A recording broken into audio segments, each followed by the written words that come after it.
Para siyang ano, yung strawberry jam.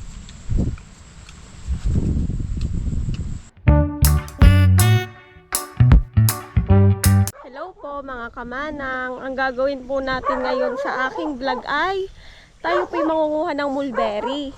Opo. At yung po mga mulberry din ay mga hinog na po. Ang dami na pong hinog. Ating kukuhain na.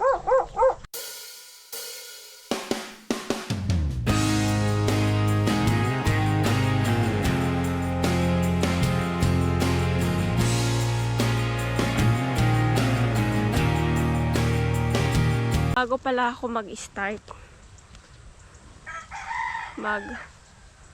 poponi muna tayo.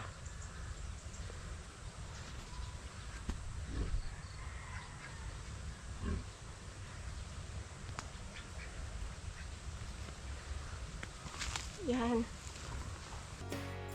Ay nga, dini nga, tayo po ay mangunguha na ng mulberry. Yun nga po, ang dami na po nitong mga hinog. Abay, sayang naman po kung hindi natin kukunin dahil po pag sobrang hinog na inalalaglag lang po sa baba. Kaya nga po ngayon ay atin na pong kukunin para naman hindi masayang at magawa pa nating jam. Yun nga lang talagang yung pagkuha talaga nito ay talagang balam. Abay, paano ba naman ayanong liliit na rin tapos isa-isa mo pang kukuhain. Tapos dapat dahan-dahan lang talaga yung pagkuha mo kasi nga napipisa siya ng pusa. Kaya ito nga at ginagamitan ko nga siya ng gunting para naman mas madaling kuhain. Abay, sa pamumuti naman po na ring mulberry ay talagang dapat madami kang oras. Sa totoo nga po ay mas madami pang oras yung nakakain sa pamumuti kaysa naman doon sa pagluluto.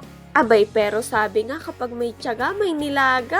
Ay sa atin naman ay kapag may tiyaga, may mulberry jam. Tapos po, ngayon lang po talaga ako magtatry gumawa po ng mulberry jam. Sayang po kasi talaga kung malalaglag lang siya dun sa baba, tapos hindi na mapapakinabangan. Dapat talaga nung minsan ko pa to gagawin at ako ngayon nagpabili na ng lemon tsaka sugar kay nanay. Kaso nga lang po, iinintay ko po talagang huminog-hinog yung iba para po makuhaan natin. At ito na nga po yung tamang panahon para po ito'y putihin natin. At yun nga po, excited na po ako dun sa kalalabasan nung jam kung ano nga bang lasa. Abay, syempre dahil first time natin gagawa ng mulberry jam, hindi natin alam kung ano nga bang kalalabasan. Pero sana naman maging okay ito at masarap.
na tayo dito sa mga nakuha natin. Yan. Ang gagawin naman natin, tatanggalin natin itong mga stem. Ayan. Yung mga stem niya tatanggalin natin. Ay nga, dito nga napipisa yung mulberry kapag pinilit mong tanggalin yung stem. Kaya naman, kumuha na ako ng gunting at yun na lang ang ginamit ko para nga matanggal ito. Abay, ayos nga naman at mas napadali yung aking gawain.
Ito na yung ating nakuha.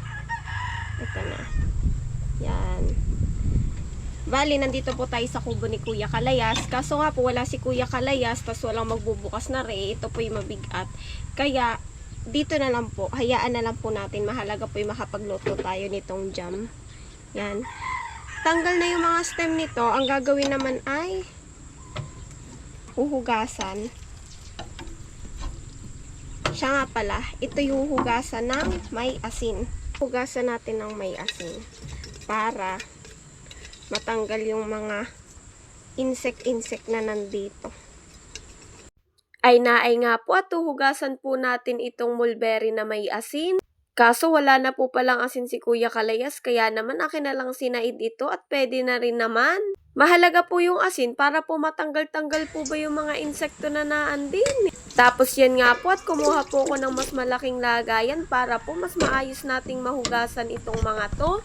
Ibababad lang po natin ng kaunting minuto itong mulberry jam sa may asin para po magsilabasan po yung mga insect na naandito tapos matanggal po natin. At naay nga po, pag naibabad na po natin ng ilang minuto, atin pong tatanggalin na uli yung tubig. Tapos, huhugasan po ulit natin ng isa. Nasa sa inyo naman po yun kung ilang beses nyo huhugasan. Tapos, nung okay na nga pong hugasan, naay nga po at iaahon ko na nga po ito dito. Bali, ang ginawa ko lang po din kinamay ko po talaga sadya at hindi na nga po tayo kumamit ng salaan. Dahil po pag ganito yung ginawa ko, masigurado po ako na mas malilinisan ko yung mulberry.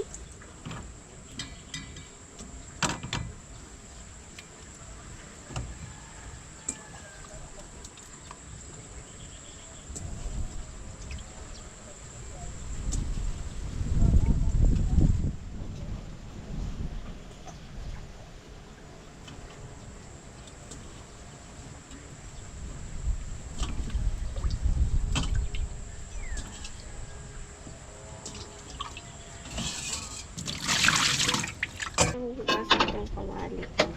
Dito natin lulutuin.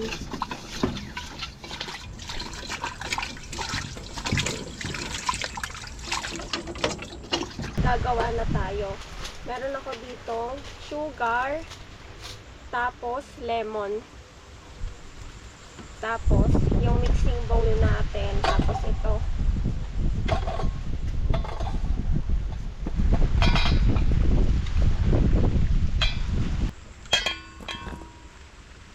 Lalagyan natin ng sugar.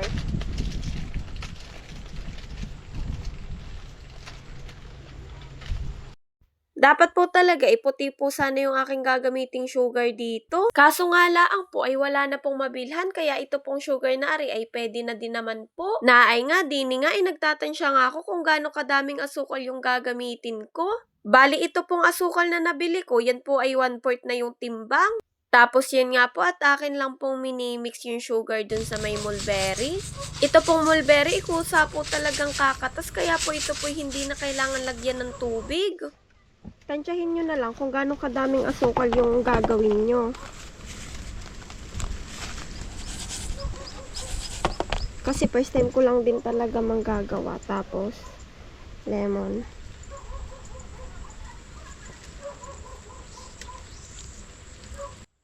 Ito naman pong lemon, siya po yung magsisilbing pang-preserve po ng ating jam.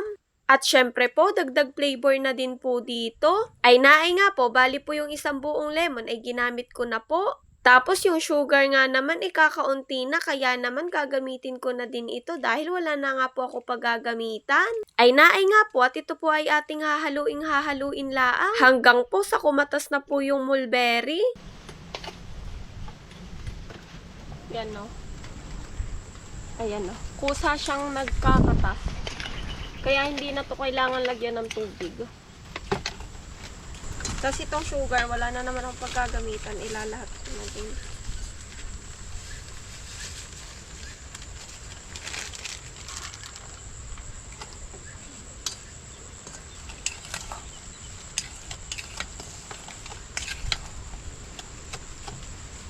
Ayan no.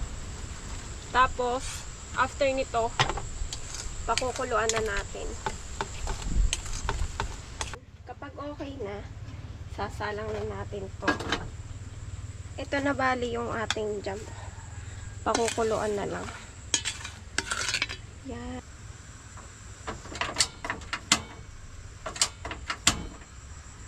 Ayan nga po, nung naisalang ko na po yung kawali, iniintay ko lang po matuyo are. Pagkatapos po, kapag okay na po, pwede na nga po natin ilagay are. At yan nga po pala, sa pagluluto po nitong mulberry, dapat po talaga yung pong mahinang apoy lamang.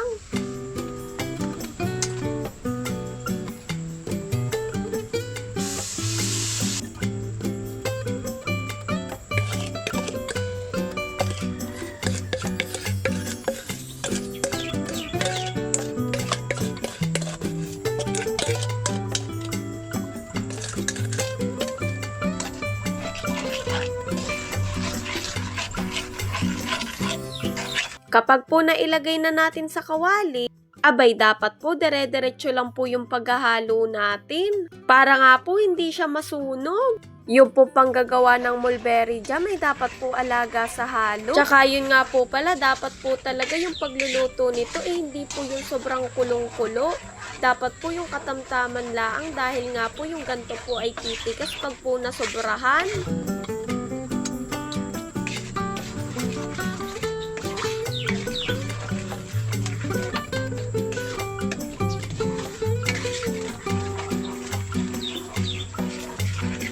Ito nga po palang panggagawa ko ng mulberry jam, hindi ko na po talaga binilender. Dahil nga po, mas gusto ko dun sa jam, yung po bang may nakakagat-kagat. Yung iba po kasi talaga, mas gusto po nila yung durog na durog. Sa akin po, mas gusto ko po talaga yung ganaring pagluluto. Kulon. Halong-halo lang.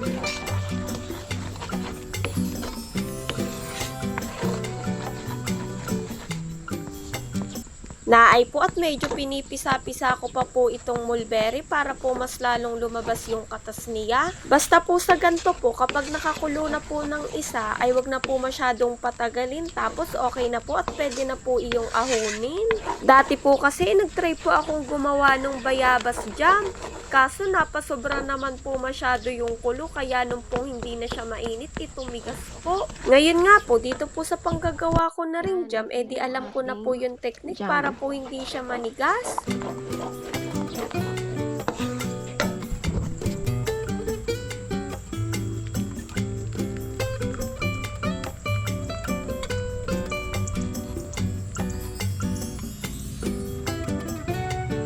Ito na yung ating jam.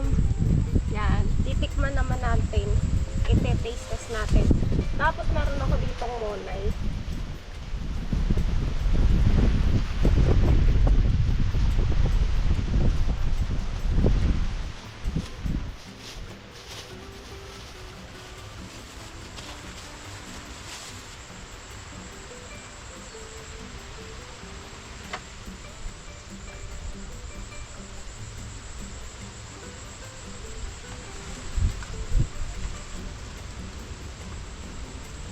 Yan natin ang laman.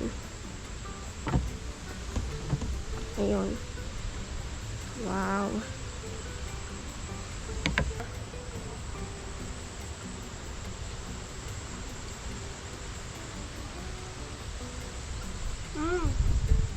Sarap. Ano siya? Maasim-asim na matamis. Basta, pero yung ano niya, yung pagka-mix ng dalawa, bagay na bagay. Sarap.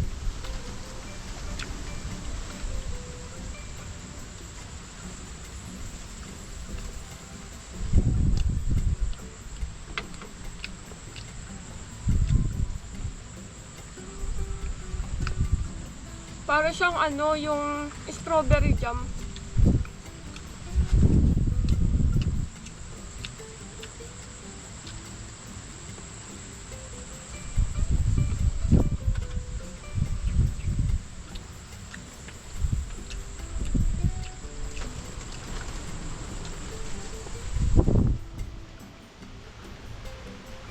Ang sarap.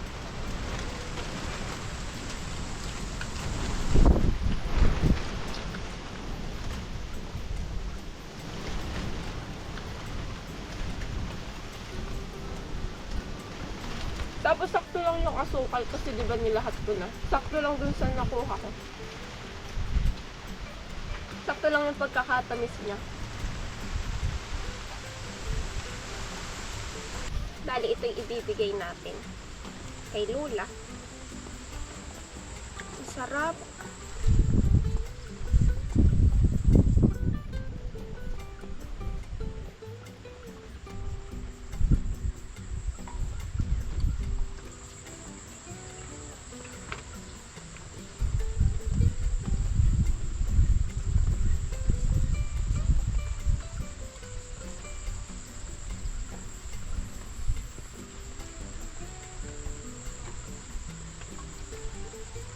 Yan. Ating papatikman yung ating tinapay. Ay nga at ipapatikim nga natin yung ating ginawang jam kina Lula. Pero sa tingin ko naman, magugustuhan nga din nila are.